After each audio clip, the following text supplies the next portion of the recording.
بسم اللہ الرحمن الرحیم۔ السلام علیکم ناظرین کرام، رسول اکرم صلی اللہ علیہ وآلہ وسلم کے نقش قدم پر چلتے ہوئے پہلے حضرت ابو بکر صدیق رضی اللہ تعالی عنہ، پھر سیدنا عمر فاروق رضی اللہ تعالی عنہ، پھر خلیفہ سوم سیدنا عثمان غنی رضی اللہ تعالی عنہ، اور پھر خلیفہ چہارم سیدنا حضرت علی رضی اللہ تعالی عنہ نے جس طرح سے اپنی زندگیوں کو گزارا اور رسول اکرم صلی اللہ علیہ وآلہ وسلم کی تعلیمات کو آگے بڑھایا اور اپنی ذمہ داریوں کو نبھایا، اور اپنے عہد خلافت کے دور میں اپنے اس عہد کو، اپنی ان ذمہ داریوں کو نبھایا، بے شک وہ ہم سب کے لیے مشعل راہ ہیں۔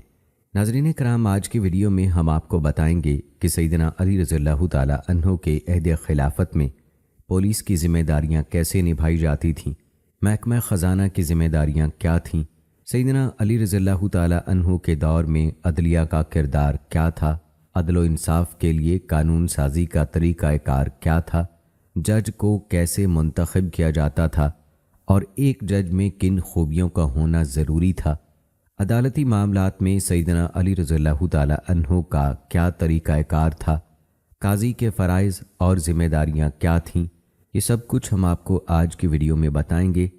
اور ناظرین کرام، آپ کو حضرت علی رضی اللہ تعالی عنہ کی فقہی بصیرت کے بارے میں بھی بتائیں گے۔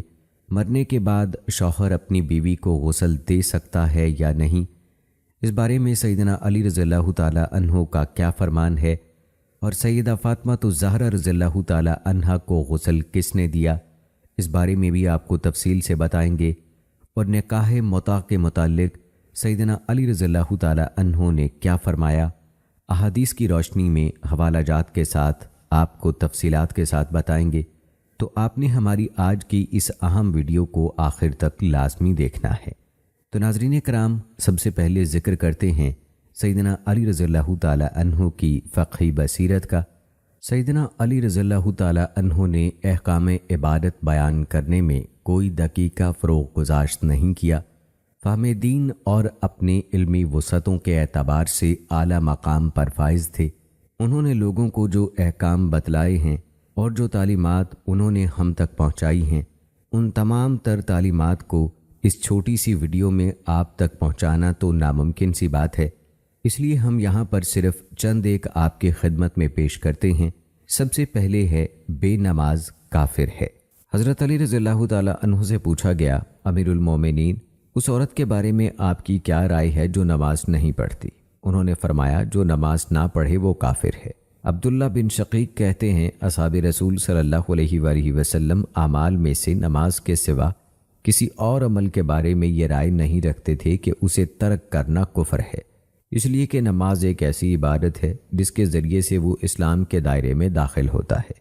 اسی طرح شہادتین ہیں جن کے ترک کرنے سے وہ اسلام سے خارج ہو جاتا ہے۔ رسول اکرم صلی اللہ علیہ وآلہ وسلم کا یہ فرمان بھی اسی کی تائید کرتا ہے، بے شک آدمی اور کفر و شرک کے درمیان فرق نماز ترک کرنا ہے۔ ضعیفوں کے لیے مسجد میں نماز عید۔ حضرت علی رضی اللہ تعالی عنہ نے خلافت کی ذمہ داری سنبھالی اور کوفہ تشریف لے گئے۔ وہاں لوگ بڑی تعداد میں آباد تھے۔ انہوں نے کہا، اے امیر المومنین، شہر میں کچھ بوڑھے اور کمزور لوگ ہیں، ان کے لیے کھلے میدان تک پہنچ کر نماز عید ادا کرنا مشکل ہے۔ یہ سن کر حضرت علی رضی اللہ تعالی عنہ نے ایک صاحب کو مقرر کر دیا کہ وہ مسجد میں لوگوں کو عید کی نماز پڑھائیں، اور خود امیر المومنین صحرا میں تشریف لے گئے اور وہاں لوگوں کو عید کی نماز پڑھائی۔ اس سے پہلے انہوں نے کبھی ایسا نہیں کیا تھا۔ وہ خلفائے راشدین رضوان اللہ اجمعین میں سے تھے، اور نبی اکرم صلی اللہ علیہ وآلہ وسلم نے فرمایا ہے، تم پر میری اور میرے بعد خلفائے راشدین کی سنت پر عمل کرنا لازم ہے، لہٰذا جس نے خلفائے راشدین کی سنت کو مضبوطی سے تھام لیا، اس نے اللہ تعالیٰ اور اس کے رسول صلی اللہ علیہ وآلہ وسلم کی اطاعت کی۔ شوہر بیوی کو غسل دے سکتا ہے۔ حضرت علی رضی اللہ تعالی عنہ کے نزدیک آدمی کا اپنی بیوی کو غسل دینا جائز ہے۔ انہوں نے اپنی زوجہ حضرت فاطمہ الزہرا رضی اللہ تعالی عنہا کو خود ہی غسل دیا تھا۔ حضرت اسماء بنت امیس رضی اللہ تعالی عنہا بیان کرتی ہیں کہ حضرت فاطمہ رضی اللہ تعالی عنہا نے وصیت کی تھی کہ انہیں غسل میت صرف میں اور حضرت علی رضی اللہ تعالی عنہ دیں، لہٰذا میں نے اور حضرت علی رضی اللہ تعالی عنہ نے مل کر انہیں غسل دیا۔ اس مسئلے میں صحابہ کرام کا اجماع نقل کیا گیا ہے، کیونکہ یہ واقعہ صحابہ کرام میں کافی مشہور تھا، مگر کسی نے اس کا رد نہیں کیا۔ جمہور علماء کرام کا بھی یہی موقف ہے، اور ان کی دلیل رسول اللہ صلی اللہ علیہ وآلہ وسلم کا یہ فرمان ہے۔ آپ نے حضرت عائشہ رضی اللہ تعالی عنہا سے فرمایا تھا، اگر تم مجھ سے پہلے فوت ہو جاؤ تو کیا حرج ہے، میں تمہیں غسل دوں گا، کفن دوں گا اور تمہارا جنازہ پڑھ کر تمہیں خود دفن کروں گا۔ دوستو، امیر المومنین حضرت علی بن ابی طالب رضی اللہ تعالی عنہ فرماتے ہیں، سبزیوں پر کوئی زکوٰۃ نہیں ہے۔ ایک اور روایت کے مطابق سبزیوں اور ساگ پات پر کوئی زکوٰۃ نہیں۔ جمہور علماء کا یہی قول ہے۔ حضرت علی رضی اللہ تعالی عنہ کے نزدیک پھلوں میں بھی زکوٰۃ نہیں ہے۔ ابو اسحاق حضرت علی رضی اللہ تعالی عنہ سے روایت کرتے ہیں کہ انہوں نے فرمایا، سیب اور اس جیسی دوسری چیزوں پر زکوٰۃ نہیں ہے۔ عاصم بن زمرہ حضرت علی رضی اللہ تعالی عنہ سے روایت کرتے ہیں کہ انہوں نے فرمایا کہ سبزیوں، ککڑی اور سیب وغیرہ پر زکوٰۃ نہیں ہے۔ وہ تمام لوگ جو 4 اصناف ہی پر زکوٰۃ واجب سمجھتے ہیں، ان سب کی بھی یہی رائے ہے۔ اس کی دلیل یہ ہے کہ ان چیزوں کو زیادہ دیر تک ذخیرہ نہیں کیا جا سکتا۔ مزید برآں حضرت علی رضی اللہ تعالی عنہ کے نزدیک شہد پر زکوٰۃ واجب نہیں ہے۔ ایک موقع پر انہوں نے فرمایا کہ شہد پر کوئی زکوٰۃ نہیں ہے۔ ساری زکوٰۃ ایک ہی صنف کو دی جا سکتی ہے۔ قرآن مجید میں بیان کی گئی 8 اصناف میں سے کسی ایک صنف کو یا ساری کی ساری زکوٰۃ کسی ایک ہی آدمی کو دے دینا حضرت علی رضی اللہ تعالی عنہ کی نظر میں جائز ہے۔ وہ فرماتے ہیں، اس میں کوئی حرج نہیں ہے کہ آدمی ایک ہی صنف کو زکوٰۃ ادا کر دے۔ ان سے مروی ہے کہ ان کے پاس زکوٰۃ کا مال آیا تو انہوں نے وہ مال زکوٰۃ ایک ہی گھر کے لوگوں کو بھیج دیا۔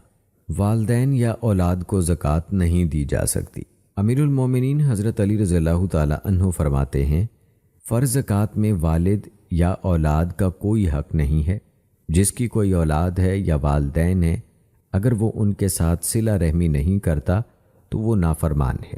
اس پر علماء کا اجماع بھی منقول ہے۔ اس رائے کے مخالفین نے ممانعت کو نفلی صدقات و خیرات پر محمول کیا ہے۔ ان کی دلیل یہ ہے کہ والدین اور اولاد کو زکوٰۃ دینے کا فائدہ خود زکوٰۃ دینے والے کو ہوتا ہے، کیونکہ اس طرح وہ ان کے اخراجات سے بری و ذمہ ہو جاتا ہے، اس لیے انہیں زکوٰۃ نہیں دے سکتا۔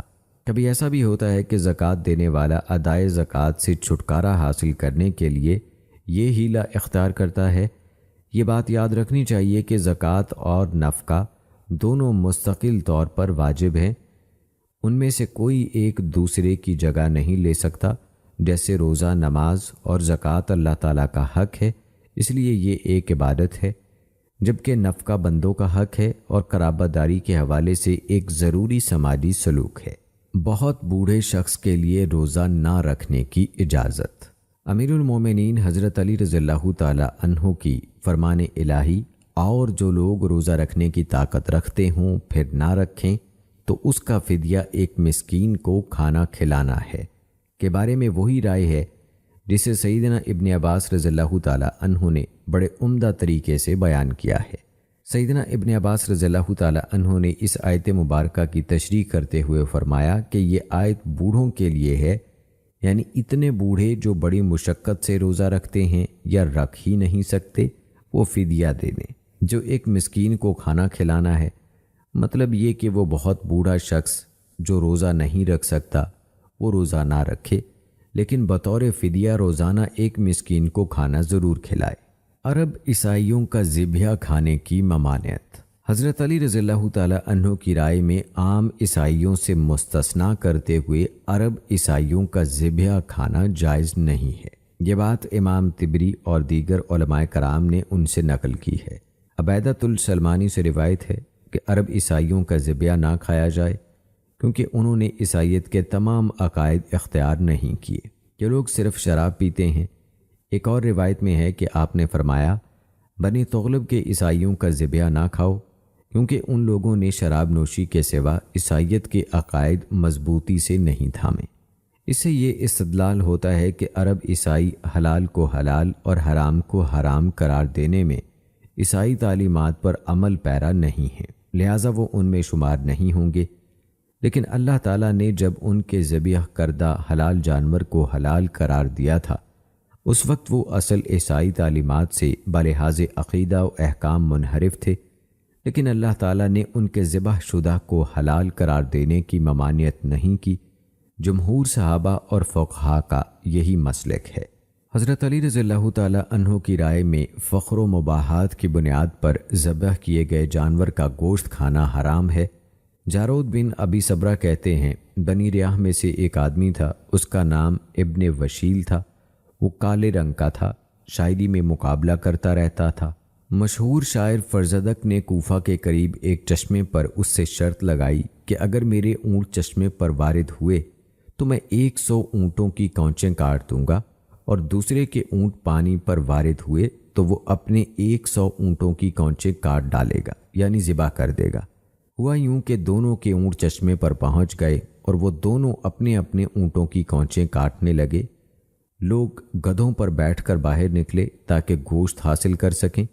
حضرت علی رضی اللہ تعالیٰ عنہ کوفہ میں موجود تھے۔ آپ کو یہ خبر ملی تو فوراً رسول اللہ صلی اللہ علیہ وآلہ وسلم کے خچر پر باہر نکل آئے اور پکار کر فرمانے لگے، اے لوگو، یہ گوشت نہ کھاؤ، یہ اونٹ غیر اللہ کے نام پر ذبح کیے گئے ہیں۔ امام ابن حزم رحمہ اللہ فرماتے ہیں، حضرت علی رضی اللہ تعالیٰ عنہ کی اس مسئلے میں دلیل یہ ہے کہ رسول اللہ صلی اللہ علیہ وآلہ وسلم نے فرمایا، اللہ تعالیٰ اس پر لعنت کرے جس نے غیر اللہ کے نام پر جانور ذبح کیا۔ دوستو، آپ کو بتاتے چلیں کہ یہ صحیح مسلم کی حدیث نمبر 1978 ہے۔ اس حدیث سے استدلال کی صورت یہ ہے کہ فخر و مباحات کی خاطر جانور ذبح کرنا در حقیقت غیر اللہ کی خاطر ذبح کرنے کے مترادف ہے۔ مردہ مرغی کے پیٹ میں موجود انڈا نجس ہے۔ حضرت علی رضی اللہ تعالیٰ عنہ کی رائے میں مردہ مرغی کے پیٹ میں موجود انڈا نجس شمار ہوگا، اسے کھانا جائز نہیں ہے، چاہے اس کا چھلکا سخت ہو گیا ہو یا نہ ہوا ہو۔ سیدنا علی رضی اللہ تعالیٰ عنہ کی یہ رائے ابن قدامہ نے نقل کی ہے۔ مشرکین اور مجوس کا پکایا ہوا کھانا کھانے میں کوئی حرج نہیں۔ مجوس اور مشرکین کا تیار شدہ کھانا جس کا کسی ذبیحہ سے کوئی تعلق نہ ہو، کھانے میں کوئی حرج نہیں، کیونکہ حرمت ذبح شدہ جانور کے ساتھ مخصوص ہے۔ امیر المومنین حضرت علی رضی اللہ تعالیٰ عنہ فرماتے ہیں، مجوس کا پکایا ہوا کھانا کھانے میں کوئی حرج نہیں، البتہ ان کا ذبح کیا ہوا گوشت کھانے سے منع کیا گیا ہے۔ جمہور فقہا کی یہی رائے ہے۔ بالوں کو سفید حالت میں رکھنا جائز ہے۔ سیدنا علی رضی اللہ تعالیٰ عنہ کے نزدیک سفید بالوں کو سفید ہی رہنے دینا اور مہندی وغیرہ سے نہ رنگنا جائز ہے۔ ان کی یہ بات ابن حجر اور دیگر علماء کرام نے نقل کی ہے۔ شابی سے روایت ہے کہ میں نے حضرت علی رضی اللہ تعالیٰ عنہ کو اس حالت میں دیکھا کہ ان کی داڑھی اور سر کے بال سفید تھے، ان کی داڑھی سینے کو ڈھانپتی تھی۔ ابو اسحاق کہتے ہیں، میں نے حضرت علی رضی اللہ تعالیٰ عنہ کو دیکھا کہ ان کے سر اور داڑھی کے بال سفید تھے اور سر کے اگلے بال جھڑ گئے تھے۔ ابن حنفیہ کہتے ہیں کہ حضرت علی رضی اللہ تعالیٰ عنہ نے ایک بار بالوں کو مہندی لگائی پھر چھوڑ دی۔ نکاح متع کی ممانعت۔ امیر المومنین حضرت علی بن ابی طالب رضی اللہ تعالیٰ عنہ نے فرمایا، رمضان نے ہر قسم کے روزے کو منسوخ کر دیا ہے اور نکاح متع کو طلاق، عدت اور میراث نے منسوخ کر دیا ہے۔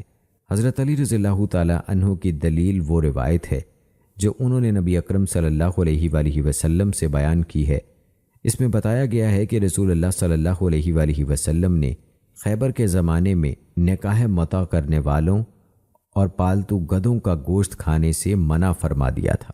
دوستو، اس حدیث کا آپ کو حوالہ بھی دیتے چلیں۔ یہ صحیح مسلم کی حدیث نمبر 1407 ہے۔ بغیر ولی کے نکاح کی 2 حالتیں۔ ابو قیس عودی سے روایت ہے کہ حضرت علی رضی اللہ تعالیٰ عنہ فرماتے ہیں، جس شخص نے ولی کی اجازت کے بغیر شادی کی اور میاں بیوی کے تعلقات بھی قائم کر لیے، ان دونوں کے درمیان علیحدگی نہیں کی جائے گی۔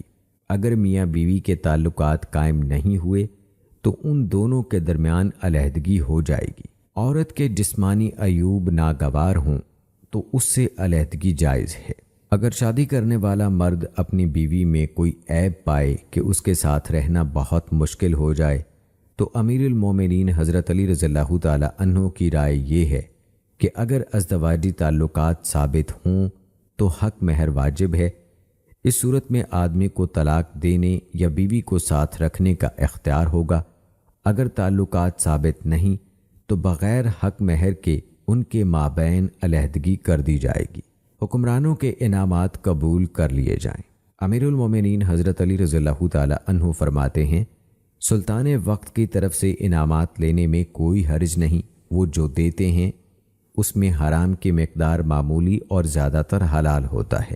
مزید فرمایا، سلطان سے کبھی کچھ نہ مانگو، اگر وہ کچھ دیں تو لے لو، بیت المال میں جو کچھ ہے اس میں حرام کم اور زیادہ حلال ہے۔ ظلم رکوانے اور حق دلوانے پر کوئی اجرت نہ لی جائے۔ جس نے کسی شخص کو اس کا حق لے کر دینے میں مدد دی یا اس پر ہونے والے ظلم کا سدباب کیا، اس کے لیے جائز نہیں کہ اس نصرت پر کوئی ہدیہ قبول کرے۔ حضرت علی رضی اللہ تعالی عنہ کا یہ نقطہ نظر امام ابن حزم نے انہی سے نقل کیا ہے۔ ادھار دی گئی چیز کی ضمانت نہیں۔ عاریتاً کوئی چیز لینے والا اگر وہ چیز کوئی بددیانتی یا زیادتی کیے بغیر ضائع کر بیٹھے تو یہ شخص حضرت علی رضی اللہ تعالی عنہ کے نظر میں ضامن نہیں ہے۔ حضرت علی رضی اللہ تعالی عنہ فرماتے ہیں، وہ ضامن نہیں ہے کیونکہ اسے عاریتاً دی گئی چیز نیکی کے جذبے سے دی گئی تھی۔ ہاں اگر وہ بددیانتی یا زیادتی کرے تو پھر ضامن ٹھہرے گا۔ رکھی گئی امانت کی کوئی ضمانت نہیں۔ جس کے پاس کوئی چیز رکھی گئی ہے وہ امانت ہے، اگر ایسی چیز امین سے کسی غلطی کے بغیر ضائع ہو جائے تو وہ ذمہ دار نہیں ہوگا۔ حضرت علی رضی اللہ تعالی عنہ کی یہی رائے ہے۔ وہ فرماتے ہیں، عاریتاً یا امانتاً لی گئی چیز کی ضمانت نہیں ہے۔ کفار کے ہاتھ مال غنیمت بیچنے کی ممانعت۔ جنگ میں کافروں سے حاصل کیے گئے مال غنیمت کو پھر انہی کفار کے ہاتھ بیچ دینا جائز نہیں۔ موسیٰ سے روایت ہے کہ حضرت علی رضی اللہ تعالی عنہ کی خدمت میں اجمیوں کے برتن میں سے سونے کا ایک مخصوص برتن لایا گیا۔ انہوں نے اسے توڑنا چاہا تاکہ اسے مسلمانوں میں تقسیم کر دیں۔ کچھ کافر سوداگروں نے آپ سے کہا، اگر آپ اسے توڑ دیں گے تو اس کی قیمت ضائع کر دیں گے، اسے ہمارے ہاتھ بیچ دیجئے، ہم آپ کو اس کی زیادہ سے زیادہ قیمت دینے کو تیار ہیں۔ یہ سن کر آپ رضی اللہ تعالی عنہ نے فرمایا، میں تمہیں تمہاری وہ چودراہٹ اور ملکیت واپس کرنے کو تیار نہیں جو اللہ تعالیٰ نے تم سے چھین لی ہے۔ انہوں نے اس برتن کے ٹکڑے کر ڈالے اور لوگوں میں تقسیم کر دیے۔ امیر المومنین نے یہ اقدام اس لیے کیا تاکہ ان کا برتن انہیں اپنی عظمت و شوکت کی یاد نہ دلائے یا یہ چیز دوبارہ ان کے لیے مفید نہ بن جائے۔ صنعت گر ضامن ہیں۔ حضرت علی رضی اللہ تعالی عنہ نے صنعت گروں کو ضامن ٹھہرایا تاکہ لوگوں کے مال ضائع ہونے سے محفوظ رہیں۔ شاطبی کہتے ہیں، خلفائے راشدین نے صنعت گروں کو ضامن قرار دیا ہے۔ حضرت علی رضی اللہ تعالی عنہ فرماتے ہیں، لوگوں کے لیے یہی طریقہ بہتر ہے۔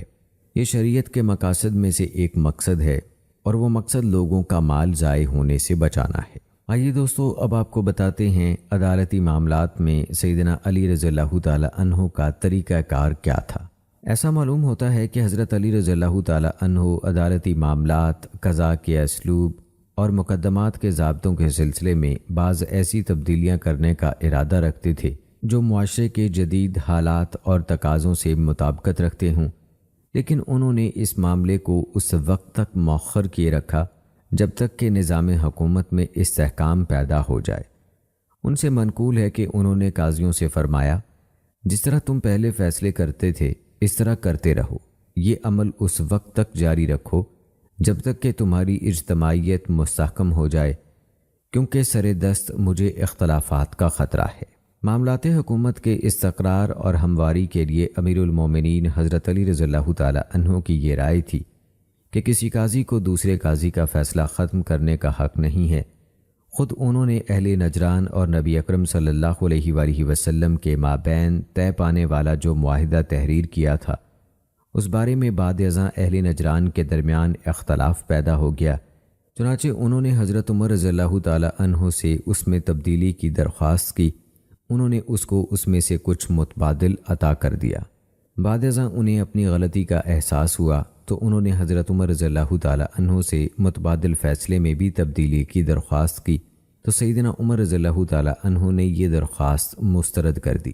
پھر یہ لوگ حضرت علی رضی اللہ تعالیٰ عنہ کے دور خلافت میں ان کے پاس آئے اور کہا، امیر المومنین، آپ سے زبانی سفارش بھی مطلوب ہے اور تحریری بھی۔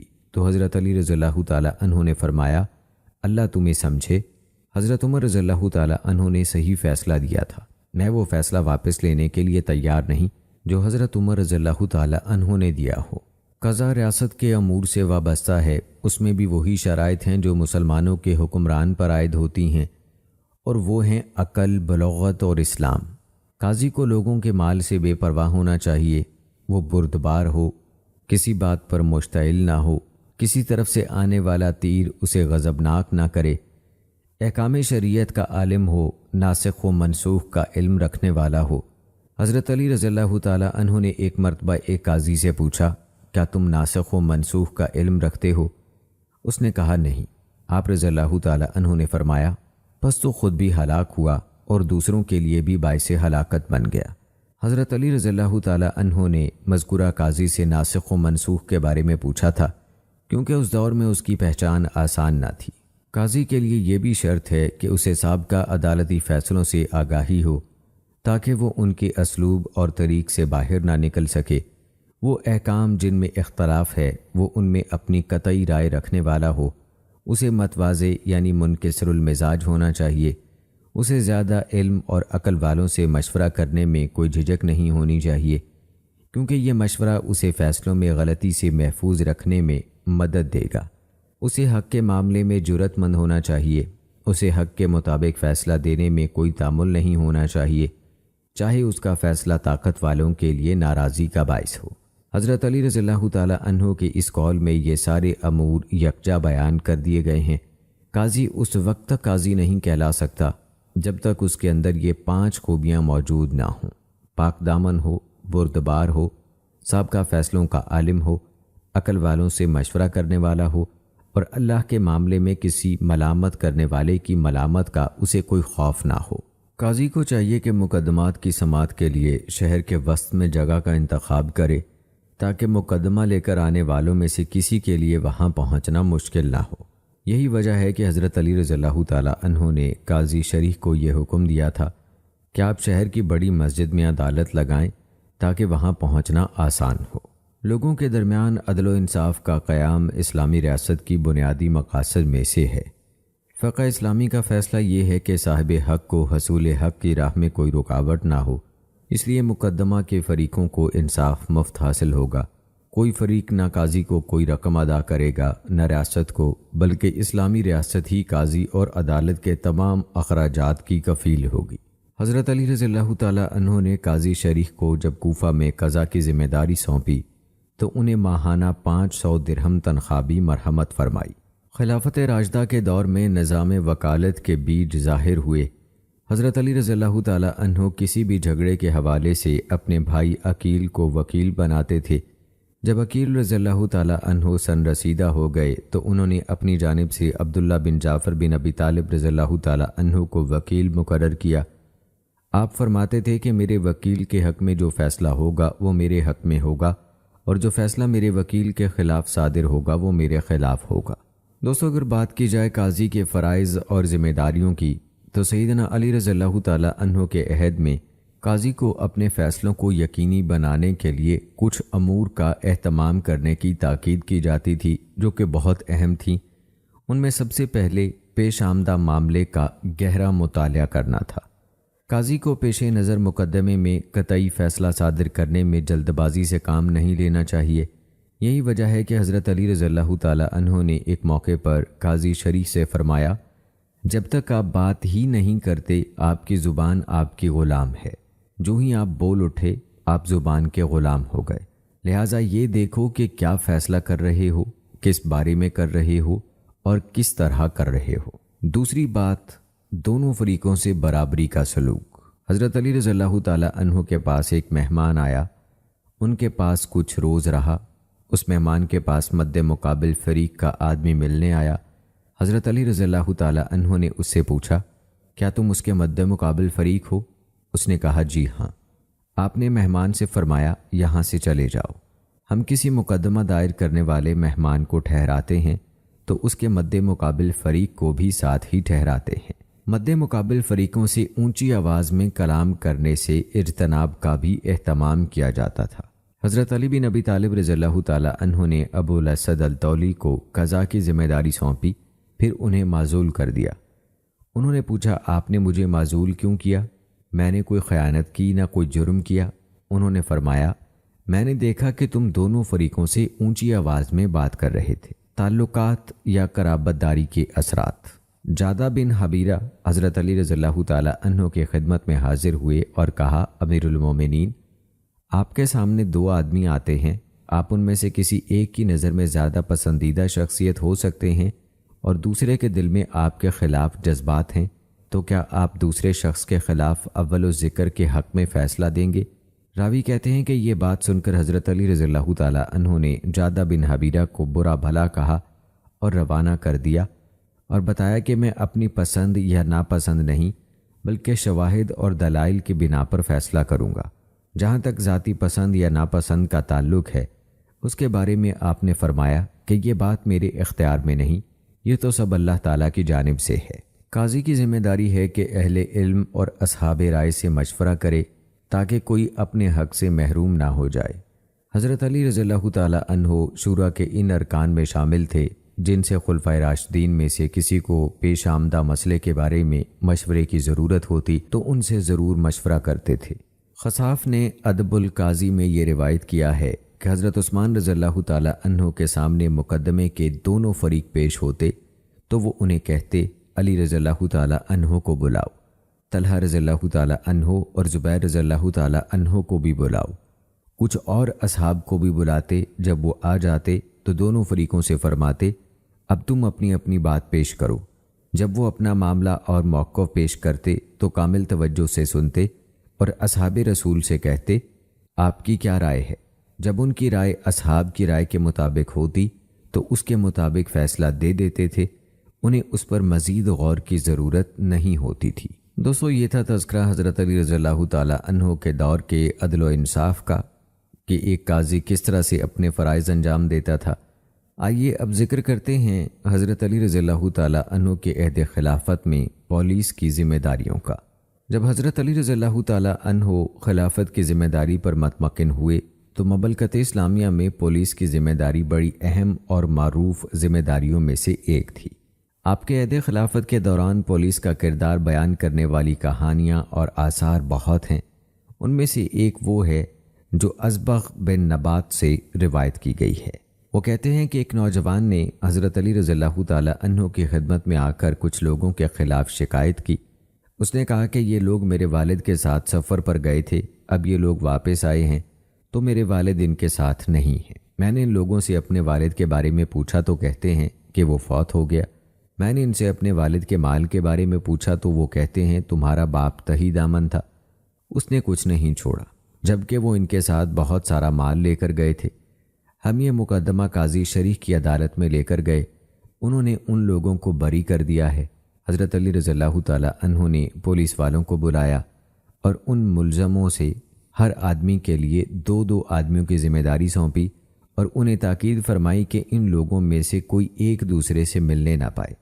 پھر اپنے سیکریٹری یعنی کاتب کو بلایا۔ بعد ازاں ان ملزموں میں سے ایک ملزم کو بلایا۔ اب سیکریٹری نے ملزم سے پوچھا کہ اس نوجوان کے والد کے بارے میں بتاؤ، وہ کس دن تمہارے ساتھ سفر پر روانہ ہوا، راستے میں کہاں کہاں پڑاؤ ڈالا، سفر کیسا رہا، اس کا والد کس بیماری یا کس سبب سے فوت ہوا، پھر اس کا مال کہاں گیا۔ پھر سیکریٹری نے یہ بھی پوچھا اسے غسل کس نے دیا، کس نے نماز جنازہ پڑھائی اور کہاں دفن ہوا۔ سیکریٹری اسی طرح کے سوالات پوچھتا رہا اور ملزم کا بیان لکھتا رہا۔ اسی طرح کے دیگر سوالات بھی کیے، کاتب جواب لکھتا رہا۔ اس موقع پر حضرت علی رضی اللہ تعالیٰ عنہ اور حاضرین نے اللہ کی کبریائی کا نعرہ لگایا۔ یہ منظر دیکھ کر ملزم یہ سمجھتے رہے کہ ان کا بیان صحیح تسلیم کر لیا گیا ہے۔ بعد ازاں دوسرے ملزم کو بلایا اور پہلے ملزم کو ایک طرف بھیج کر اس مجلس سے غائب کر دیا۔ اس سے بھی اسی طرح کے سوال کیے۔ پھر تیسرے ملزم سے اس طرح تفتیش کی گئی۔ یوں باری باری جب تمام ملزموں کے بیانات مکمل ہو گئے اور تحریر میں آ گئے تو ان سب کے بیانات ایک دوسرے سے یکسر مختلف تھے۔ اب پہلے ملزم کو بلایا گیا۔ حضرت علی رضی اللہ تعالیٰ عنہ نے فرمایا، اے دشمن خدا، میں نے تمہارے ساتھیوں سے جو معلومات حاصل کی ہیں ان سے معلوم ہوا کہ تم جھوٹے ہو۔ اب تمہاری نجات اسی میں ہے کہ تم سچ سچ کہو۔ پھر اسے قید میں ڈال دیا۔ اس موقع پر حضرت علی رضی اللہ تعالیٰ عنہ اور حاضرین نے پھر اللہ کی کبریائی کا نعرہ لگایا۔ ان میں سے ہر ایک کو یقین ہو گیا کہ ان کے ساتھی نے جرم کا اقرار کر لیا ہے۔ انہوں نے پھر دوسرے ملزم کو بلایا، اسے بھی دھمکایا تو اس نے صاف بتا دیا کہ میرے ساتھیوں نے جو کچھ کیا مجھے وہ ناپسند تھا۔ پھر سب کو بلایا تو انہوں نے صحیح واقعہ بتا دیا۔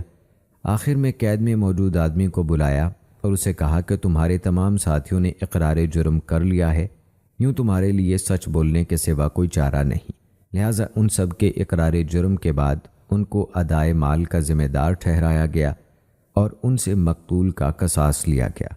یہ قصہ بہت سے معنی اور امور پر دلالت کرتا ہے۔ اس میں تفتیش کرنے والوں کے لیے استفادہ کی کئی صورتیں موجود ہیں۔ مزید برآں اس واقعے سے سیدنا علی رضی اللہ تعالیٰ عنہ کے دور خلافت میں پولیس اور جیل کے نظام کا پتہ چلتا ہے۔ امیر المومنین حضرت علی رضی اللہ تعالیٰ عنہ نے کوفہ میں ایک جیل بنائی، اس کا نام نافع رکھا، لیکن وہ جیل مضبوط نہ تھی، قیدی اس میں سے نکل بھاگتے تھے۔ بعد ازاں انہوں نے اسے گرا کر وہاں مضبوط بنیادوں پر ایک نئی جیل تعمیر کرائی اور اس کا نام مخیس رکھا۔ قیدیوں کے بارے میں یہ حکم صادر کیا کہ ان کے لیے ضروری خوراک اور سردی و گرمی کے مطابق لباس کا انتظام کیا جائے۔ امیر المومنین حضرت علی رضی اللہ تعالیٰ عنہ نے پولیس اصلاحی اور فلاحی مقاصد کے لیے تشکیل دی تھی۔ انہوں نے محکمہ پولیس میں مختلف شخصیات کو نگران مقرر کیا۔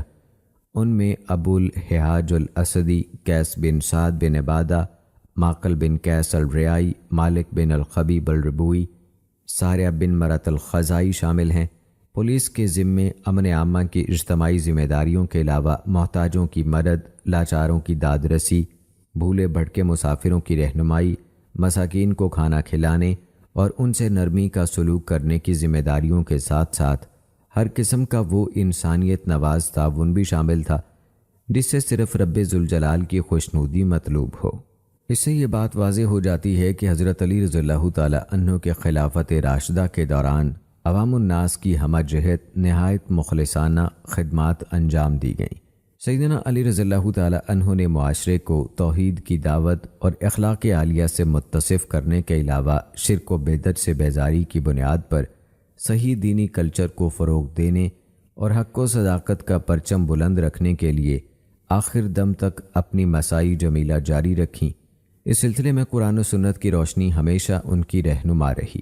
مزید برآں انہوں نے اپنے پیش رو سیدنا ابو بکر صدیق رضی اللہ تعالیٰ عنہ، سیدنا عمر رضی اللہ تعالیٰ عنہ اور سیدنا عثمان رضی اللہ تعالیٰ عنہ کے عہد خلافت کے اہم فیصلوں سے بھی استفادہ کیا۔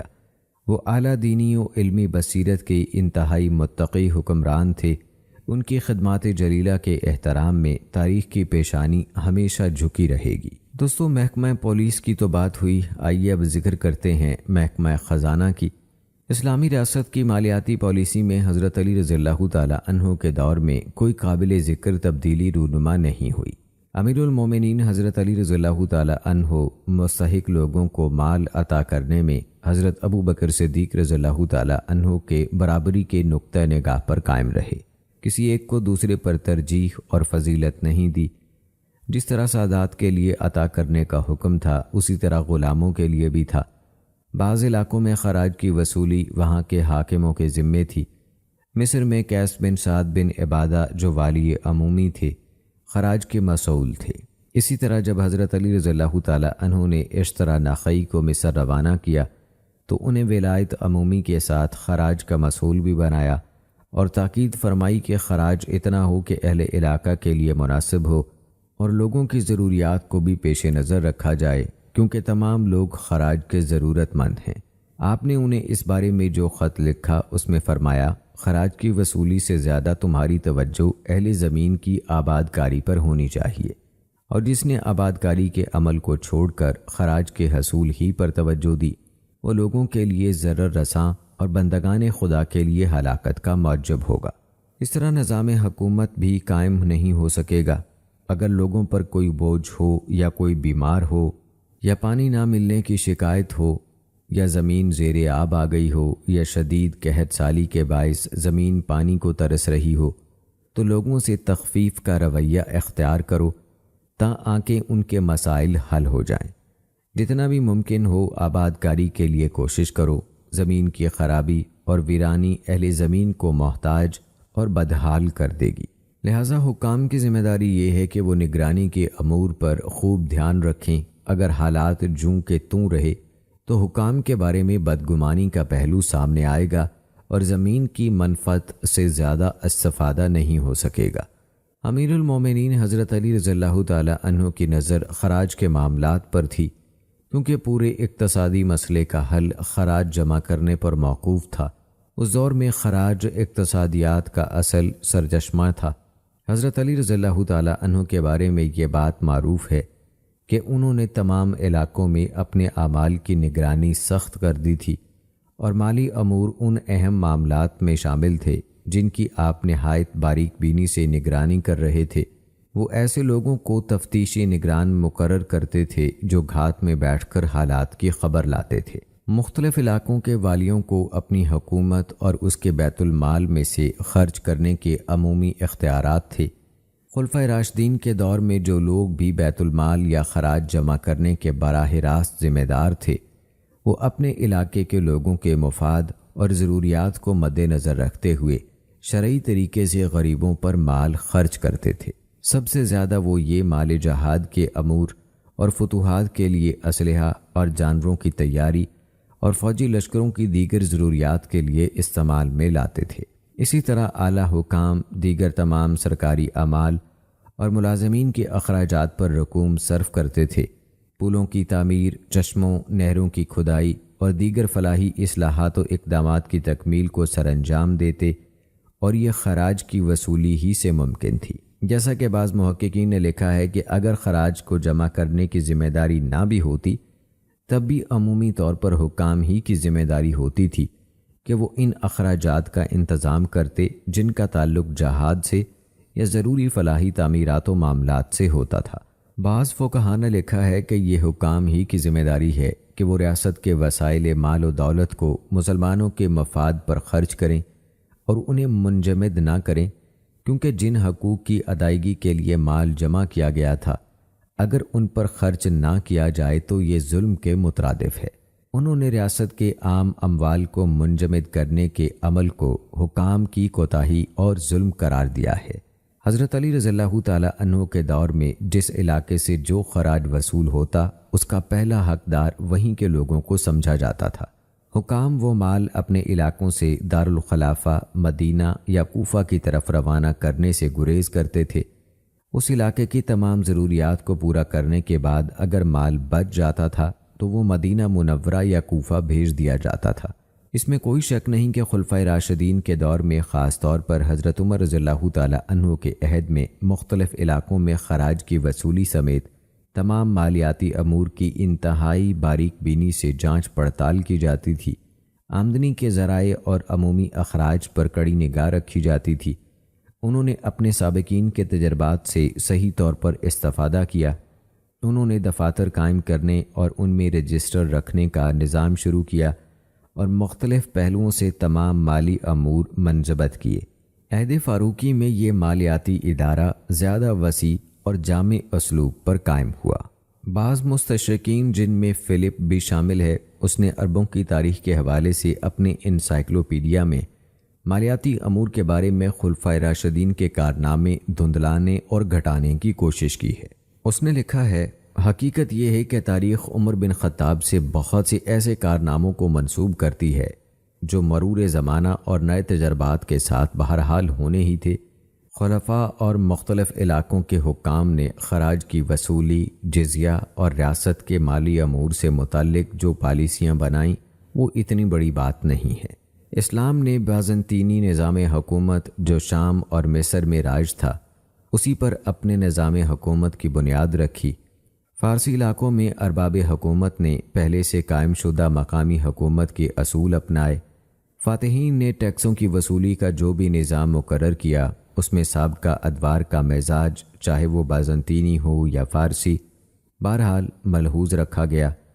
خواہ وہ علاقہ انہوں نے صلح کی بنیاد پر حاصل کیا یا طاقت کے بلبوتے پر فتح کیا، اس معاملے میں انہوں نے عمر بن خطاب کی کسی قسم کی قانون سازی سے رہنمائی حاصل نہیں کی۔ تو دوستو، یہ تھا احوال حضرت علی رضی اللہ تعالیٰ عنہ کے دور خلافت میں محکمہ خزانہ کا۔ دوستو، امیر المومنین حضرت علی رضی اللہ تعالیٰ عنہ جب خلافت پر مطمئن ہوئے تو یہ لمحات تھے جب حضرت عثمان رضی اللہ تعالیٰ عنہ نہایت سفاکی سے شہید کر دیے گئے تھے۔ پھر اس کے نتیجے میں مسلمانوں کی صفوں میں انتشار پیدا ہو گیا تھا اور وہ افتراق کا شکار ہو گئے تھے۔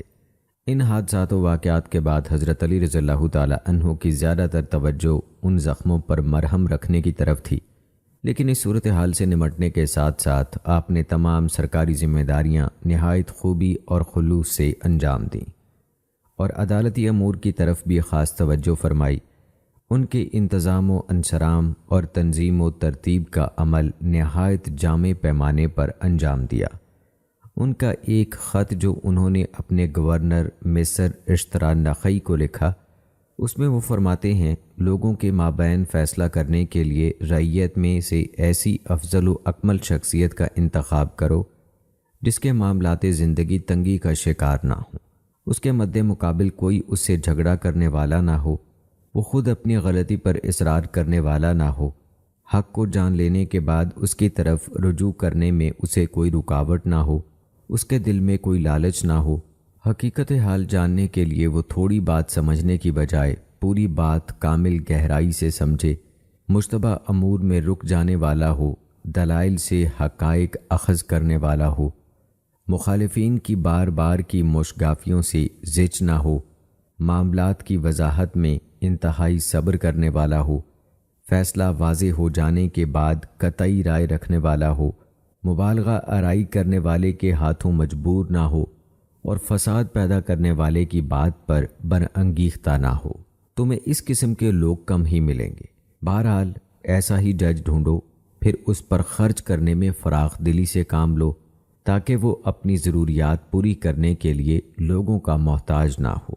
اسے اپنے ہاں وہ مقام دو جس کی تمہارے خاص میں سے کوئی اور شخص طمع نہ کرے، تاکہ وہ مطمئن ہو کہ اس پر کوئی چڑھائی نہ کر سکے گا۔ اسی خط میں سیدنا علی رضی اللہ تعالیٰ عنہ نے یہ بھی لکھا، اللہ تعالیٰ کے ساتھ انصاف کرو، یعنی اللہ تعالیٰ اپنی ذات میں یکتا ہے، خالصتاً صرف اسی کی بندگی کرو اور اپنی ذات سے لوگوں کے ساتھ بھی انصاف کرو، اپنے اہل خانہ میں سے خاص کے ساتھ بھی اور اپنی رعیت میں سے جو تمہیں محبوب ہو اس سے بھی انصاف ہی کا معاملہ کرو۔ اگر ایسا نہیں کرو گے تو اس کے معنی یہ ہوں گے کہ تم نے ظلم کا وتیرہ اختیار کر لیا ہے۔ خوب یاد رکھو، جو شخص اللہ کے بندوں پر ظلم کرے اور ان کا حق مارے تو ان مظلوم بندوں کی بجائے خود اللہ تعالیٰ اس کے مد مقابل ہوگا، اور جس کے مد مقابل اللہ تعالیٰ کی ذات عالی ہو اس کی سب دلیلیں ختم ہو جاتی ہیں، اور اس کی اللہ کے ساتھ اس وقت تک جنگ رہتی ہے جب تک وہ اپنے ظلم سے باز نہ آ جائے اور توبہ نہ کر لے۔ ظلم پر قائم رہنا اللہ کی نعمت چھن جانے کا ذریعہ ہے۔ ظالم کو عبرتناک سزا دینے کے لیے اللہ کا انتقام بڑی تیزی سے ظالم کی طرف لپکتا ہے۔ یقیناً اللہ تعالیٰ مجبوروں اور لاچاروں کی دعائیں سننے والا ہے اور وہ ظالموں کی گھات میں ہے۔ یہ جامع وصیت قاضی کی تمام صفات پر مشتمل ہے اور اس کے حقوق و واجبات بڑی وضاحت سے بیان کرنے والی ہے۔ جو شخص بھی گورنر مصر کے نام امیر المومنین حضرت علی رضی اللہ تعالیٰ عنہ کے اس خط پر غور کرے گا تو اسے تعجب ہوگا کہ وہ وصیت جو سن 40 ہجری یا اس کے قریب اس وقت تحریر کی گئی جبکہ ابھی تک عربوں کا دیگر تہذیبوں سے کوئی واسطہ ہی نہ تھا۔ غور کیجئے کہ اس وقت ایک سچے مسلمان کی عقل و دانش کس طرح اللہ کے نور سے منور ہو رہی تھی اور اس کے دل و دماغ پر زندگی کے مقاصد منہج کس وضاحت سے منکشف ہو رہے تھے۔ انہوں نے ریاست کے معاملات کو کس طرح صحیح منہج پر قائم کیا جو آج کے دور کے دستوروں اور قوانین کے مقابلے میں بدرجہ بہتر ہے۔ رعیت کے ساتھ انصاف اور اسے ظلم سے بچانے کے لیے امیر المومنین حضرت علی رضی اللہ تعالیٰ عنہ کے یہ نظریات بعد میں مظالم پر کنٹرول اور اس بارے میں قوانین کی ترتیب و تنظیم کے لیے بنیاد کی حیثیت اختیار کر گئے۔ دوستو، قانون سازی کے اس منصوبے سے مراد وہ راستہ ہے جس پر خلفائے راشدین اور صحابہ کرام عملی زندگی میں پیش آمدہ واقعات مسائل کے لیے شریعت کے احکام کی تلاش میں نکل کھڑے ہوئے۔ یہ راستہ انہیں رسول اکرم صلی اللہ علیہ وآلہ وسلم کی صحبت اور تربیت کے نتیجے میں ملا۔ خلیفہ راشدین ابو بکر اور عمر اور حضرت عثمان رضی اللہ تعالی عنہم نے، اور اسی طرح خلیفہ راشد حضرت علی رضی اللہ تعالی عنہ کے عہد خلافت کے ان واقعات سے یہ پتہ چلتا ہے کہ جب بھی کوئی نیا واقعہ ظہور میں آیا یا مسئلہ درپیش ہوا، انہوں نے اسے حل کرنے کے لیے 3 مرحلے اختیار کیے۔ سب سے پہلے انہوں نے کتاب اللہ سے رجوع کیا۔ اگر پیش آمدہ مسئلے کے بارے میں واضح طور پر کتاب اللہ سے رہنمائی مل گئی تو فبہا، ورنہ وہ سنت رسول صلی اللہ علیہ وآلہ وسلم کی روشنی میں ڈھونڈتے تھے۔ اگر اس میں بھی مسئلے کا حل نہ ملتا تو وسیع تر مفہوم میں رائے کی طرف منتقل ہو جاتے تھے۔ اور دوستو، جیسا کہ ہم نے اپنی پچھلی ویڈیوز میں آپ کو بتایا کہ اکثر اوقات پہلے مرحلے میں یہ رائے اجتماعی ہوتی، خاص طور پر جب وہ مسئلہ ریاست کے امور میں عمومی انداز کا ہوتا۔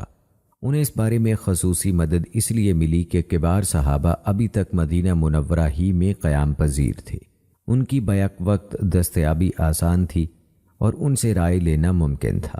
بعد ازاں یہی بات اصطلاحی طور پر اجماع کہلائی اور قانون سازی کی بنیاد میں قیاس اور مصلحت کی اصطلاحات کا استعمال بھی کیا گیا۔ اور دوستو، ہماری آج کی یہ ویڈیو اس حوالے سے بہترین دلیل ہے جو میمون بن مہران نے کہی ہے۔ وہ کہتے ہیں، حضرت ابو بکر صدیق رضی اللہ تعالی عنہ کے پاس کوئی مقدمہ آتا تو فوراً کتاب اللہ میں نظر دوڑاتے تھے۔ اگر اس میں اس مسئلے کا کوئی حل مل جاتا تو اس کے مطابق فیصلہ کر دیتے تھے۔ اگر اس مسئلے کا حل اس میں نہ ہوتا اور سنت رسول صلی اللہ علیہ وآلہ وسلم میں سے ان کے علم میں کوئی بات ہوتی تو اس کے مطابق فیصلہ کرتے تھے۔ اگر سنت میں بھی کوئی حل نہ ملتا تو صحابہ کرام کو جمع کرتے اور ان سے مشورہ کر کے ان کی رائے طلب کرتے تھے۔ جب ان کی اجتماعی رائے سامنے آ جاتی تو اس کے مطابق فیصلہ کر دیتے تھے۔ حضرت عمر رضی اللہ تعالی عنہ بھی ایسا ہی کرتے تھے۔ اگر انہیں قرآن و سنت میں درپیش تقاضے کا جواب نہ ملتا تو پھر وہ یہ دیکھتے تھے کہ کیا اس بارے میں سیدنا ابو بکر صدیق رضی اللہ تعالی عنہ کا کوئی فیصلہ موجود ہے۔ اگر موجود ہوتا تو اس کے مطابق فیصلہ صادر فرما دیتے تھے۔ بصورت دیگر اجل صحابہ رضوان اللہ مجمعین کو بلاتے تھے، وہ جس بات پر اجماعی رائے دیتے اس کے مطابق فیصلہ کر دیتے تھے۔ حضرت عبداللہ بن مسعود رضی اللہ تعالی عنہ سے روایت ہے، وہ فرماتے ہیں، آج کے بعد جس کسی مسئلے کے بارے میں فیصلہ مطلوب ہو وہ کتاب اللہ کے مطابق فیصلہ دے۔ اگر کتاب اللہ میں گوہر مقصود نہ ملے تو رہنمائی کے دوسرے سرچشمے سے رجوع کرے اور اس بارے میں نبی اکرم صلی اللہ علیہ وآلہ وسلم کا فیصلہ تلاش کرے۔ کوئی مسنون فیصلہ نہ ملے تو صالحین کی اجتماعی رائے کے مطابق فیصلہ کر دے۔ اگر درپیش معاملے میں کتاب اللہ اور سنت رسول صلی اللہ علیہ وآلہ وسلم دونوں میں سے کوئی روشنی نہ ملے اور صالحین کا بھی کوئی اجماعی فیصلہ دستیاب نہ ہو تو پوری دیانت سے اپنے اجتہادی رائے سے فیصلہ صادر کر دے۔ یہ نہ کہے کہ میں ڈرتے ڈرتے یہ رائے دے رہا ہوں، بے شک حلال بھی واضح ہے اور حرام بھی واضح ہے اور ان کے مابین کچھ مشتبہ امور ہیں۔ شک میں ڈالنے والی بات کو چھوڑ دو اور وہ چیز اختیار کر لو جس میں شک کی گنجائش نہ ہو۔ دوستو، آئیے اب ذکر کرتے ہیں حضرت علی رضی اللہ تعالی عنہ کے زمانہ خلافت کے ججوں کے بارے میں۔ حضرت علی رضی اللہ تعالی عنہ نے بعض ان قاضیوں کو ان کے منصب پر بحال رکھا جن کی اہلیت ثابت ہو گئی اور جو پہلے ہی سے قضا کی ذمہ داری پر مامور تھے۔ آپ نے ان کے علاوہ بھی قاضی اور والی مقرر کیے۔ ان کی تفصیل کچھ اس طرح سے ہے، شریح بن الحارث کوفہ کے قاضی تھے۔ حضرت علی رضی اللہ تعالی عنہ نے انہیں وہیں برقرار رکھا۔ آپ انہیں ہر ماہ 500 درہم تنخواہ دیتے تھے۔ ابو موسیٰ الاشعری رضی اللہ تعالی عنہ کو حضرت عثمان رضی اللہ تعالی عنہ نے کوفہ میں قاضی مقرر کیا تھا۔ حضرت علی رضی اللہ تعالی عنہ نے انہیں بھی برقرار رکھا، تاہم کچھ مدت بعد انہیں معزول کر دیا۔ عبید اللہ بن مسعود یمن کے والی اور قاضی تھے۔ عثمان بن حنیف بصرہ میں قاضی تھے۔ قیس بن سعد مصر میں تعینات تھے، وہ مصر کی فتح میں بھی شامل تھے۔ حضرت علی رضی اللہ تعالی عنہ نے انہیں والی مصر مقرر کیا۔ انہوں نے وہاں اپنا گھر بنایا۔ آپ نے انہیں معزول کر دیا اور ان کی جگہ محمد بن ابی بکر کو والی بنا دیا۔ عمارہ بن شہاب کوفہ میں تعینات تھے۔ تمام بن عباس مدینہ منورہ میں سن 37 ہجری میں، ارقسم بن عباس مکہ میں اور پھر طائف میں قاضی رہے۔ جادہ بن حبیرہ المخزومی بعد ازاں خلید بن کرہ الہری بوئی خراسان میں قاضی تھے۔ عبداللہ بن عباس رضی اللہ تعالی عنہ بصرہ کے والی مقرر ہوئے۔ ابو الاسد الدولی وہاں قاضی تھے۔ ایک قول کے مطابق حضرت عبداللہ بن عباس رضی اللہ تعالی عنہ نے بصرہ میں عبد الرحمن بن یزید الحدانی کو قاضی مقرر کیا، جو محلب بن ابی صفرہ کے اخیافی یعنی ماں کی طرف سے بھائی تھے۔ وہ حضرت علی رضی اللہ تعالی عنہ کے دور تک اور بعد ازاں حضرت معاویہ رضی اللہ تعالی عنہ کے دور خلافت میں کچھ عرصے تک وہاں کے قاضی رہے، یہاں تک کہ زیاد کا دور آیا تو اس نے انہیں معزول کر دیا۔ ابو عبیدہ رحمۃ اللہ علیہ کہتے ہیں، عبداللہ بن عباس رضی اللہ تعالی عنہ لوگوں کو فتویٰ دیا کرتے اور ان کے مابین فیصلے کرتے تھے۔ ابن عباس جب بصرہ سے کہیں باہر جاتے تو ابو الاسد کو اپنا نائب بنا جاتے تھے۔ بعد ازاں وہ فتویٰ دیا کرتے تھے۔ اس وقت قاضی کو مفتی کہا جاتا تھا۔ یہ سلسلہ اسی طرح جاری رہا حتیٰ کہ سن 40 ہجری میں حضرت علی رضی اللہ تعالی عنہ کو شہید کر دیا گیا۔ جب امیر المومنین حضرت علی رضی اللہ تعالی عنہ مدینہ سے بصرہ گئے تھے تو انہوں نے وہاں عبداللہ بن عباس رضی اللہ تعالی عنہ کو والی مقرر فرمایا تھا۔ حضرت علی رضی اللہ تعالی عنہ جب کوفہ تشریف لائے تو سعید بن نمران الحمزانی کو قاضی مقرر فرمایا۔ بعد ازاں انہیں معزول کر دیا گیا۔ ان کی جگہ مصعب بن زبیر کو کوفہ کا قاضی مقرر کیا۔ انہوں نے 3 سال تک یہ فریضہ انجام دیا۔ پھر ابن زبیر نے عبداللہ بن عتبہ بن مسعود کو قاضی مقرر کر دیا۔ سعید الحمزانی کے بعد حضرت علی رضی اللہ تعالی عنہ نے عبیدہ سلمانی محمد بن حمزہ کو کوفہ میں قاضی مقرر کیا اور انہیں تاکید فرمائی، اس طرح فیصلے کرو جیسے پہلے کیا کرتے تھے۔ بعد ازاں انہیں معزول کر دیا اور شریح کو مقرر فرمایا۔ امام شابی کہتے ہیں، قضا کے میدان میں شریح سب سے زیادہ علم رکھنے والے تھے اور عبیدہ شریح کے مد مقابل تھے۔ ان کے فیصلوں کو نادر فیصلوں کے نام سے یاد کیا جاتا ہے۔ وہ کوفہ کے مشہور علماء میں سے تھے۔ شریح اکثر ان سے مشورہ کیا کرتے تھے۔ حضرت علی رضی اللہ تعالی عنہ نے محمد بن زید بن خلیدہ شیبانی کو کوفہ میں قاضی مقرر فرمایا۔ وہاں انہوں نے متعدد فیصلے کیے۔ بعض شہروں میں حضرت علی رضی اللہ تعالی عنہ کے مقرر کردہ قاضی ان علاقوں کے والی بھی متعین کر دیے جاتے تھے، کیونکہ ان کی حکمرانی قضا، امامت، حدود قائم کرنے، سرکاری نظام چلانے اور زکوٰۃ و صدقات جمع کرنے پر مشتمل تھی۔ حضرت علی رضی اللہ تعالی عنہ تمام صوبوں کے گورنروں کو تاکید فرماتے تھے کہ وہ قاضیوں کے تقرر میں انتہائی احتیاط سے کام لیں۔ اس بات سے یہ بھی معلوم ہوتا ہے کہ انہوں نے تمام والیوں کو ان کے زیر نگیں علاقوں میں قاضی مقرر کرنے کا اختیار دے رکھا تھا۔ عام طور پر صورتحال یہ تھی کہ یہ والی قضا کی ذمہ داریاں بھی ساتھ ساتھ ادا کرتے تھے۔ یوں لگتا ہے کہ والیان ریاست کو عدالتی فیصلوں کے خلاف مقدمات میں اپیل سننے اور مظالم پر نگاہ رکھنے کا حق تھا۔ خاص طور پر وہ ان قاضیوں کے فیصلوں پر کڑی نظر رکھتے تھے جو خود ان کے مقرر کردہ تھے۔ وہ خلیفہ کے مقرر کردہ قاضیوں کے فیصلوں کا جائزہ بھی لیتے تھے۔ بعض فیصلوں کے بارے میں والی خلیفہ سے بھی رجوع کر لیتے تھے، اور یہ بات تو معروف ہے کہ خلفاء شکایت کنندگان کے لیے اپنے دروازے ہمیشہ کھلے رکھتے تھے، چاہے یہ شکایات والیوں یا قاضیوں کے خلاف تھیں یا عاملین خراج کے بارے میں۔ خلفائے کرام ان شکایات کی بھرپور چھان بین کرتے تھے۔ دوستو، قانون سازی کے اس منصوبے سے مراد وہ راستہ ہے جس پر خلفائے راشدین اور صحابہ کرام عملی زندگی میں پیش آمدہ واقعات، مسائل کے لیے شریعت کے احکام کی تلاش میں نکل کھڑے ہوئے۔ یہ راستہ انہیں رسول اکرم صلی اللہ علیہ وآلہ وسلم کی صحبت اور تربیت کے نتیجے میں ملا۔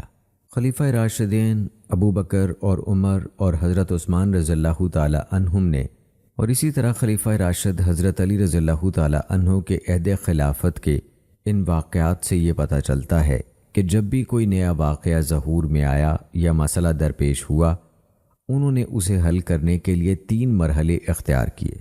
سب سے پہلے انہوں نے کتاب اللہ سے رجوع کیا، اگر پیش آمدہ مسئلے کے بارے میں واضح طور پر کتاب اللہ سے رہنمائی مل گئی تو فبہا، ورنہ وہ سنت رسول صلی اللہ علیہ وآلہ وسلم کی روشنی میں ڈھونڈتے تھے۔ اگر اس میں بھی مسئلے کا حل نہ ملتا تو وسیع تر مفہوم میں رائے کی طرف منتقل ہو جاتے تھے۔ اور دوستو، جیسا کہ ہم نے اپنی پچھلی ویڈیوز میں آپ کو بتایا کہ اکثر اوقات پہلے مرحلے میں یہ رائے اجتماعی ہوتی، خاص طور پر جب وہ مسئلہ ریاست کے امور میں عمومی انداز کا ہوتا۔ انہیں اس بارے میں خصوصی مدد اس لیے ملی کہ کبار صحابہ ابھی تک مدینہ منورہ ہی میں قیام پذیر تھے، ان کی بیک وقت دستیابی آسان تھی اور ان سے رائے لینا ممکن تھا۔ بعد ازاں یہی بات اصطلاحی طور پر اجماع کہلائی اور قانون سازی کی بنیاد میں قیاس اور مصلحت کی اصطلاحات کا استعمال بھی کیا گیا۔ اور دوستو، ہماری آج کی یہ ویڈیو اس حوالے سے بہترین دلیل ہے جو میمون بن مہران نے کہی ہے۔ وہ کہتے ہیں حضرت ابو بکر صدیق رضی اللہ تعالی عنہ کے پاس کوئی مقدمہ آتا تو فوراً کتاب اللہ میں نظر دوڑاتے تھے۔ اگر اس میں اس مسئلے کا کوئی حل مل جاتا تو اس کے مطابق فیصلہ کر دیتے تھے۔ اگر اس مسئلے کا حل اس میں نہ ہوتا اور سنت رسول صلی اللہ علیہ وآلہ وسلم میں سے ان کے علم میں کوئی بات ہوتی تو اس کے مطابق فیصلہ کرتے تھے۔ اگر سنت میں بھی کوئی حل نہ ملتا تو صحابہ کرام کو جمع کرتے اور ان سے مشورہ کر کے ان کی رائے طلب کرتے تھے۔ جب ان کی اجتماعی رائے سامنے آ جاتی تو اس کے مطابق فیصلہ کر دیتے تھے۔ حضرت عمر رضی اللہ تعالی عنہ بھی ایسا ہی کرتے تھے۔ اگر انہیں قرآن و سنت میں درپیش تقاضے کا جواب نہ ملتا تو پھر وہ یہ دیکھتے تھے کہ کیا اس بارے میں سیدنا ابو بکر صدیق رضی اللہ تعالی عنہ کا کوئی فیصلہ موجود ہے۔ اگر موجود ہوتا تو اس کے مطابق فیصلہ صادر فرما دیتے تھے۔ بصورت دیگر اجل صحابہ رضوان اللہ مجمعین کو بلاتے تھے، وہ جس بات پر اجماعی رائے دیتے اس کے مطابق فیصلہ کر دیتے تھے۔ حضرت عبداللہ بن مسعود رضی اللہ تعالی عنہ سے روایت ہے، وہ فرماتے ہیں آج کے بعد جس کسی مسئلے کے بارے میں فیصلہ مطلوب ہو وہ کتاب اللہ کے مطابق فیصلہ دے۔ اگر کتاب اللہ میں گوہر مقصود نہ ملے تو رہنمائی کے دوسرے سرچشمے سے رجوع کرے اور اس بارے میں نبی اکرم صلی اللہ علیہ وآلہ وسلم کا فیصلہ تلاش کرے۔ کوئی مسنون فیصلہ نہ ملے تو صالحین کی اجتماعی رائے کے مطابق فیصلہ کر دے۔ اگر درپیش معاملے میں کتاب اللہ اور سنت رسول صلی اللہ علیہ وآلہ وسلم دونوں میں سے کوئی روشنی نہ ملے اور صالحین کا بھی کوئی اجماعی فیصلہ دستیاب نہ ہو تو پوری دیانت سے اپنے اجتہادی رائے سے فیصلہ صادر کر دے۔ یہ نہ کہے کہ میں ڈرتے ڈرتے یہ رائے دے رہا ہوں، بے شک حلال بھی واضح ہے اور حرام بھی واضح ہے اور ان کے مابین کچھ مشتبہ امور ہیں۔ شک میں ڈالنے والی بات کو چھوڑ دو اور وہ چیز اختیار کر لو جس میں شک کی گنجائش نہ ہو۔ تو ناظرین کرام، یہ تھی ہماری آج کی ویڈیو۔ امید کرتے ہیں کہ آپ کو پسند آئی ہوگی۔ آج کی اس ویڈیو کے متعلق اپنی رائے کا اظہار کمنٹ باکس میں لازمی کیجیے گا۔ ملتے ہیں اگلی ویڈیو میں، تب تک کے لیے مجھے اجازت دیں۔ فی امان اللہ۔